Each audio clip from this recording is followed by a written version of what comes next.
കാലത്തിനൊപ്പം അഭിമാനത്തോടെ Sanju fashion SBT junction, Sreekrishnapuram, Palakkad. Kongad അഗ്നിശമന സേനയുടെ കീഴിലുള്ള സിവിൽ ഡിഫൻസ് ആപ്തമിത്ര അംഗങ്ങൾ മുഖ്യമന്ത്രിയുടെ ദുരിതാശ്വാസ നിധിയിലേക്ക് സംഭാവന നൽകി. എല്ലാ വർഷവും ആഘോഷിക്കാറുള്ള ഓണാഘോഷം ഒഴിവാക്കിയാണ് ഇത്തവണ അംഗങ്ങൾ പിരിച്ചെടുത്ത സംഖ്യ കോങ്ങാട് MLA അഡ്വക്കേറ്റ് K. ശാന്തകുമാരിയെ ഏൽപ്പിച്ചത്. കോങ്ങാട് ഫയർ ആൻഡ് റെസ്ക്യൂ ഓഫീസിൽ 3 ബാച്ചുകളിലായി 70ഓളം അംഗങ്ങളാണുള്ളത്. 20ഓളം അംഗങ്ങൾ വിവിധ ഘട്ടങ്ങളിലായി വയനാട്ടിലെത്തി അവിടുത്തെ പ്രവർത്തനങ്ങളിൽ പങ്കാളികളായിരുന്നു.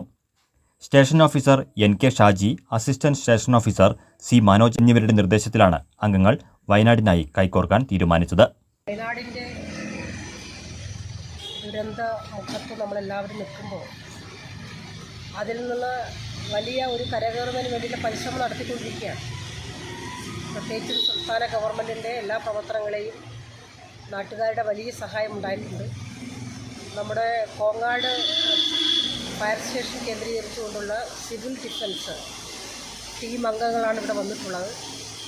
അവർ വയനാട് റെസ്ക്യൂ പ്രവർത്തനങ്ങളിൽ 5 ദിവസം നമ്മുടെ കോങ്ങാടിലെ ടീമും ആ പരിപാടിയിൽ അവർ വളരെ ആത്മാർത്ഥതയോടുകൂടി പങ്കാളികളായവരാണ്.